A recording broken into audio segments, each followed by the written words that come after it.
My name is Aurelie Cormier, and welcome to the Intentional Wellness Parenting Show, where we set an intention to create healing and wellness every living day. Let me ask you, have you felt sometimes that life is just hard? Wonder if I told you that our life is actually meant for joy, fun, and good health. Of course, it doesn't just happen, but the first step to getting there is to believe that good health is possible and to envision what you would love. From there, we can choose the simple health habits that give our minds, bodies, and spirits the nourishment it needs to work well. Over 2 million people in the US will be diagnosed with cancer this year. Between 600,000 and 1 million are preventable. Our genes are not our destiny, yet our epigenetics can be affected by environmental factors. Therefore, the best time to make a difference is now. So let's dive right in.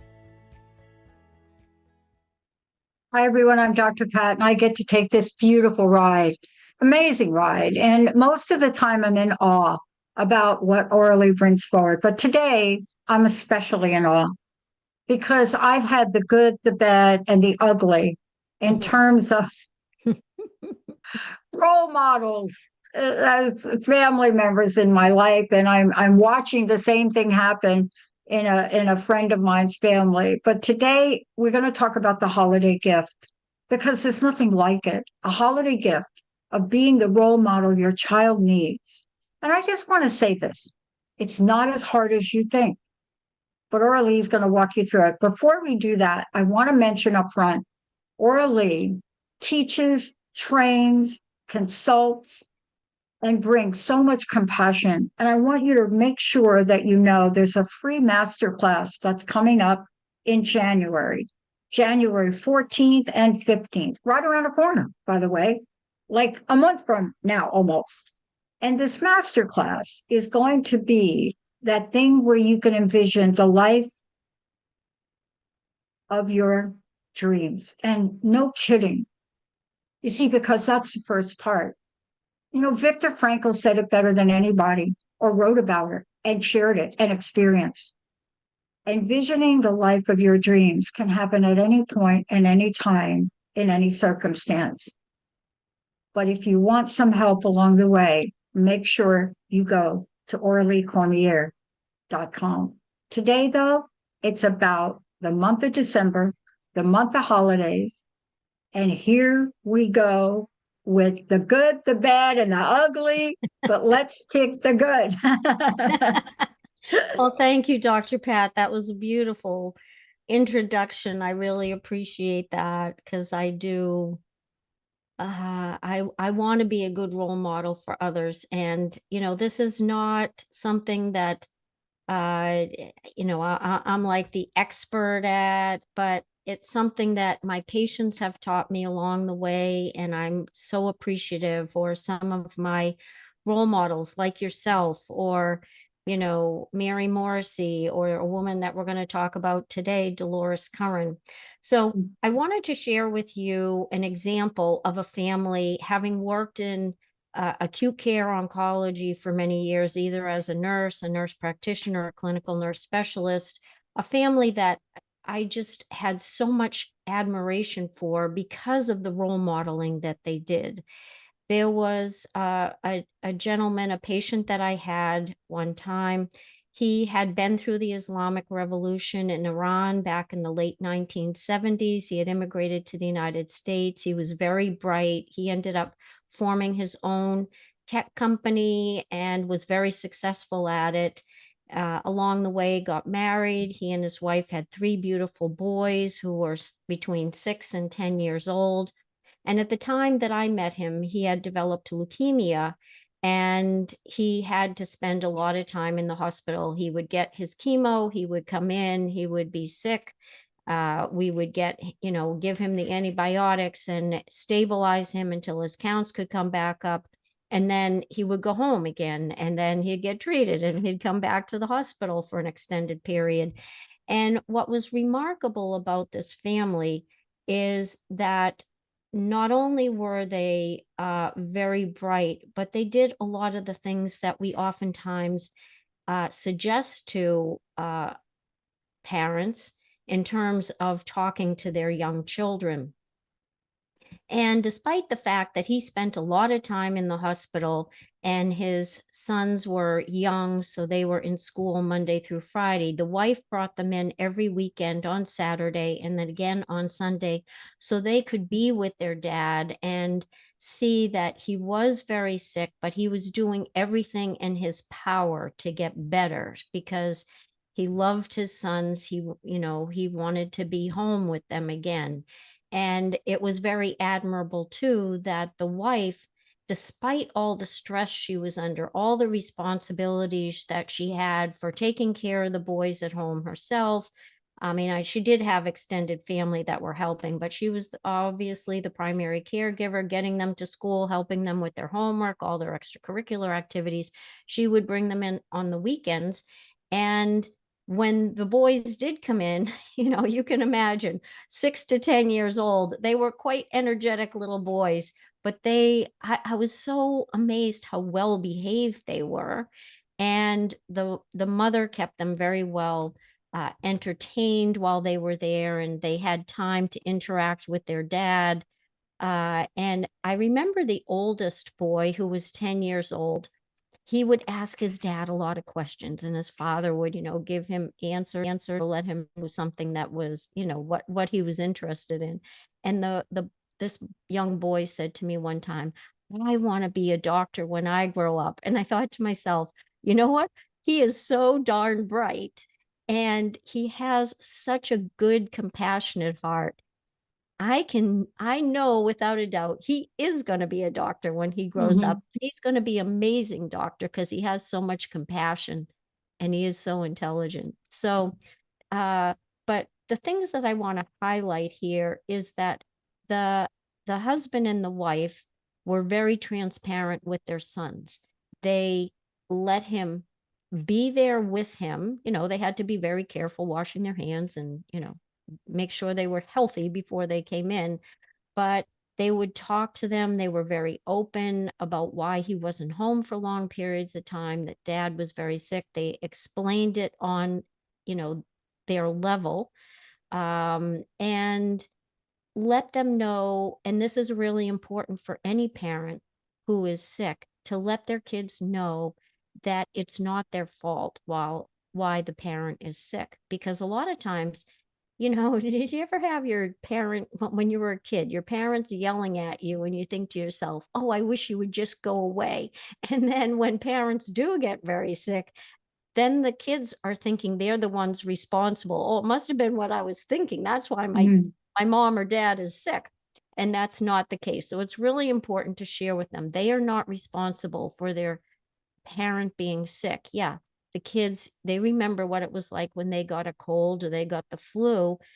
Everybody gets sick sometimes. And yet, the other thing that they transmitted to them is the dad was doing everything in his power to get better. And that's another really important thing to transmit to the children.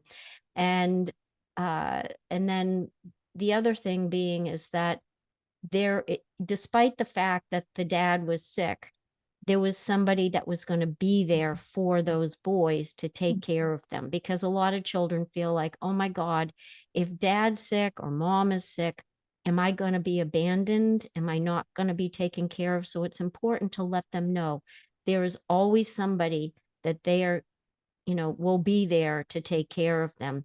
And the parent is doing everything possible to get better so they can be at home again and they can have fun as a family together. Yeah. And at that age, Orly, they absorb everything. Oh, They're they do. past the point of not understanding. They're at the point where they understand everything that's going on, Yes, they right? do. They're not 4, they're not 5, they're Right. at a different age. And this Yes. is such a perfect story because I can point out at least 8 different things you've said Hmm. that would either tip the needle that way or that way, Yes. right? Right. But why did this come up for you, this story? Well, being a long-term acute care oncology nurse practitioner, I've seen the many health challenges that people have over their lifetime. I mean, we all have challenges in this life. I've said this many times. And oftentimes um, they are experiences that help us to grow. Every challenge is an opportunity to grow. And children, we can say one thing, but what kids are doing is, as they tell us all the time, they are watching us. And it's more important what we do than what we say. And right now, I think in addition to the challenges that some families have that are health challenges, we also are in a point in our world where there's a lot of chaos. And not only here in the United States, which there is, like, I lived through the 60s and 70s. I remember when there was a lot of protests and violence and Detroit burning down and LA burning down. And yet, despite that, this seems more chaotic than I've Yeah, ever seen before. And this is such a good time. As I said, the holiday gift that we can give our kids is role yeah, modeling. yeah, Because how do we, if we reflect of what we are hoping to give to our children, one of the best things we can give is just good role modeling of how to be in this world, that we are honest, that we are caring, that we're respectful of other people. We are very mm, inclusive of many different types of people that may not mhm, look like us or think like us or have the same religion or the same race or the same ethnic background, but we appreciate mm. them and we have respect for them. And that Yeah. is so important for us to be role modeling to our kids. But Um, there's a difference. Let me just point something out because you nailed it.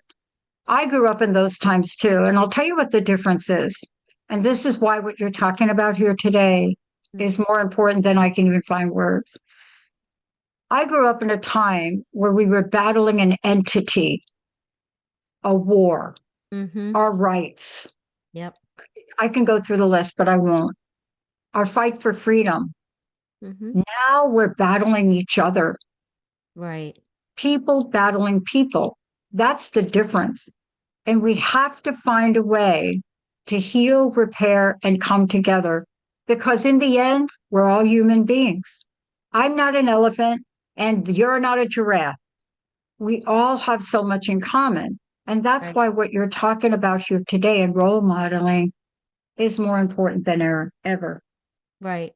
No, I'm glad that you said that because, one of the things I've talked about before too is we have a soul contract, a sacred contract with our children to help them to grow into their life purpose, their soul purpose, to be the best people that they can be, whatever it is that lights them up and they're passionate about.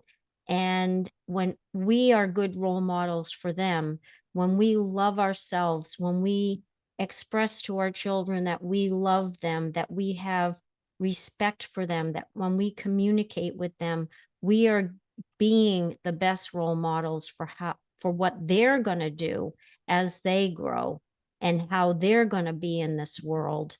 Because the other thing is sometimes we're going to have to point out, and I've never thought of this before, this period in time where our country is so chaotic and so polarized, but sometimes we may need to point out to our children that, if we see someone who's lying, in front of us or disparaging another person, they're being naughty.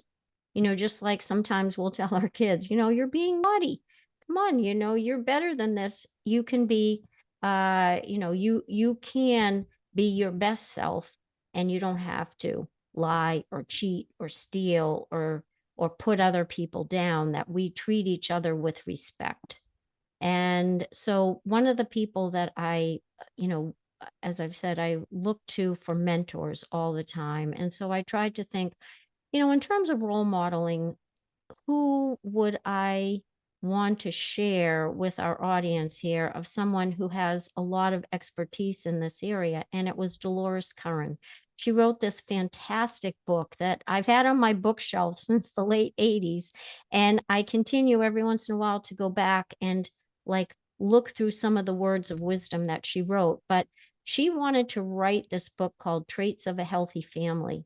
And it, what she did is she looked for about 500 different experts on children, on families, on traits of a healthy family. And then she creates, in talking to some of them, because they came from 5 different backgrounds. One of them was educators, they were teachers, counselors, uh, principals. She turned to the healthcare community and looked at family doctors, pediatric physicians, pediatric nurse practitioners, and school nurses. She also went to family counselors who are maybe mental health professionals, social workers. She went to religious organizations to get their opinion, what they thought were traits of a healthy family. And she talked to some of the educators in the religious schools, or the administrators for some of these, or the pastor of the church. And then she also looked at voluntary organizations and some of the leaders and coaches in those voluntary organizations. And then she had 56, in interviewing them, she came up with, there were 56 different traits that they all, they had given as input into the most important traits of a healthy family. And then she asked a group of them, how would they rate these 56 traits? And then she came up with 15 that were highlighted as the most important traits of a healthy family. And I'm going to talk about 5 of them today because I think that they're really helpful to share. And the first trait of a healthy family agreed upon by all the categories of different professionals is that a healthy family communicates and listens. And I will tell you, I couldn't agree more. This has been one of my most important life lessons that I've learned. It's something I struggled with my whole life. How do I communicate to other people, especially if I have a disagreement with them? It's easy to communicate when everything's going well and cheery, but it was always harder for me to talk about when things weren't doing as well, or how do you resolve conflicts.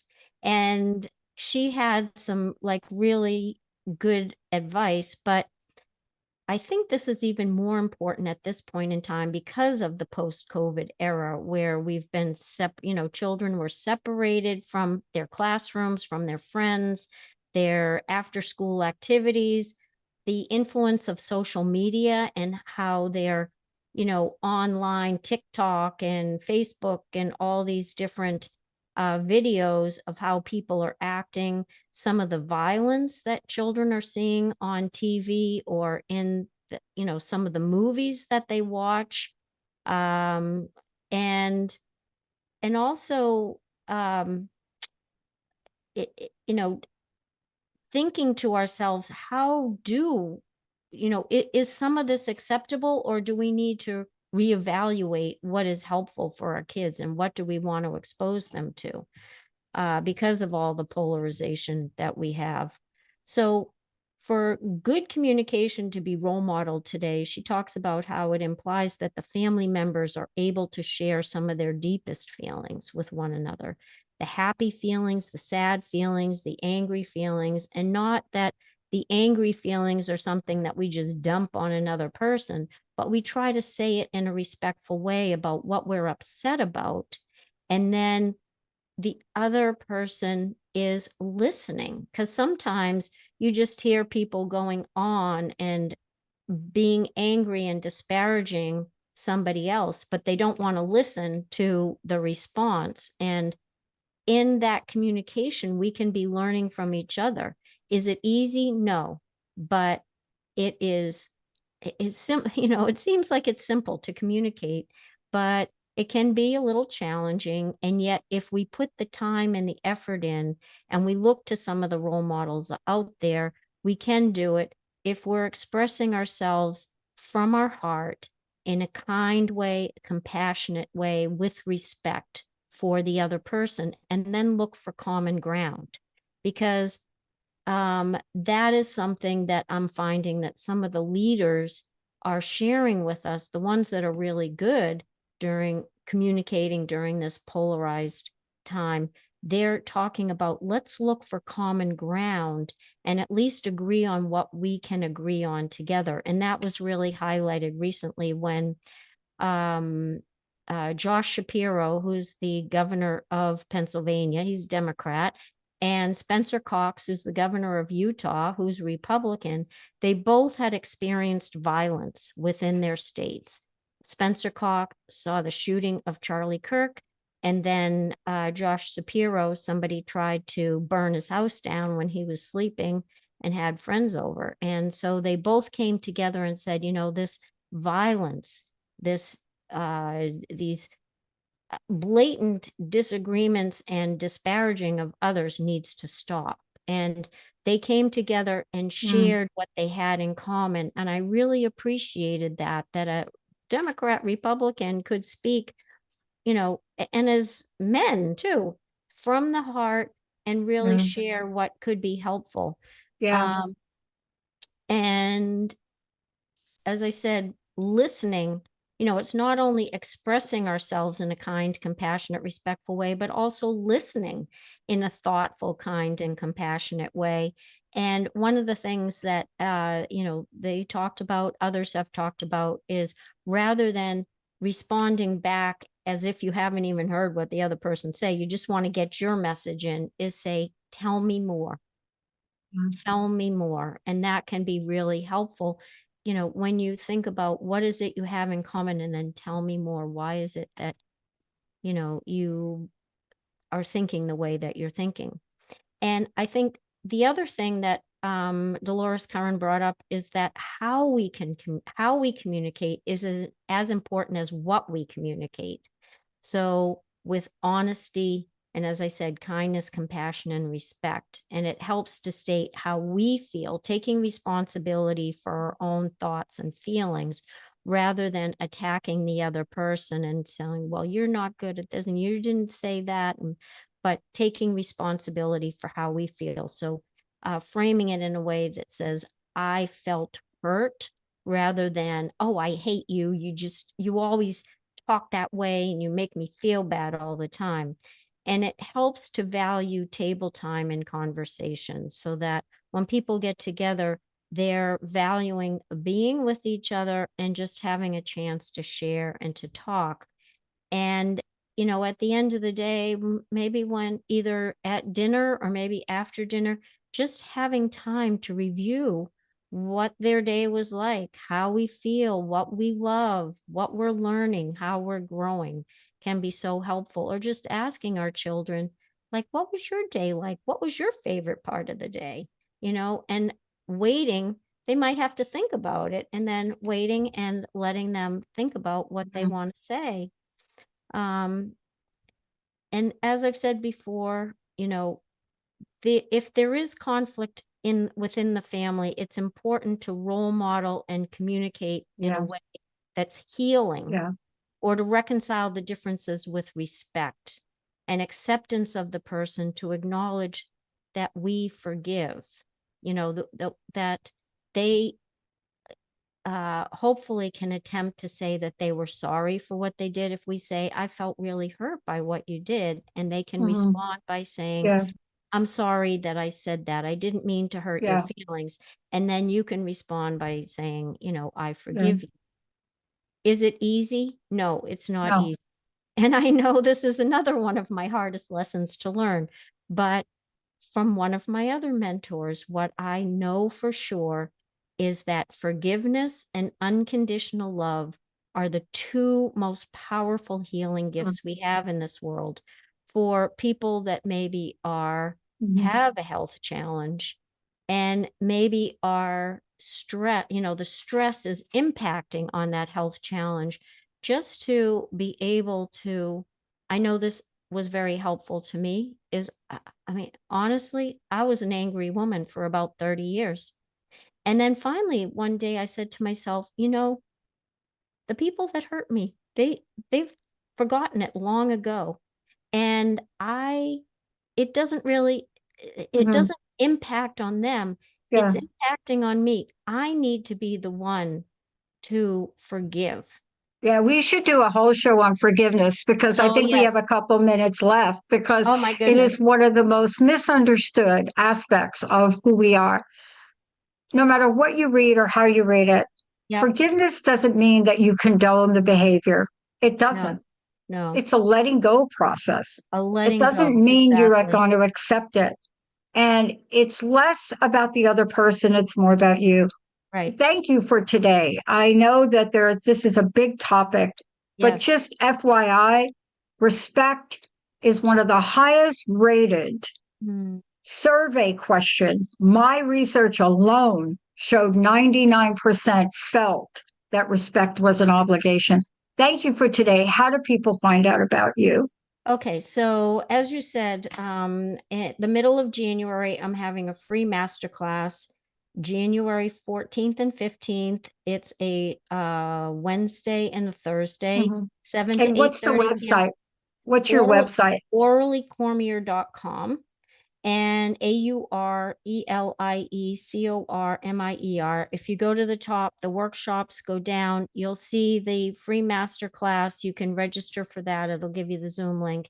And then I'm also, after that, I'm having a 6-week program for couples that are either thinking about getting pregnant or are pregnant.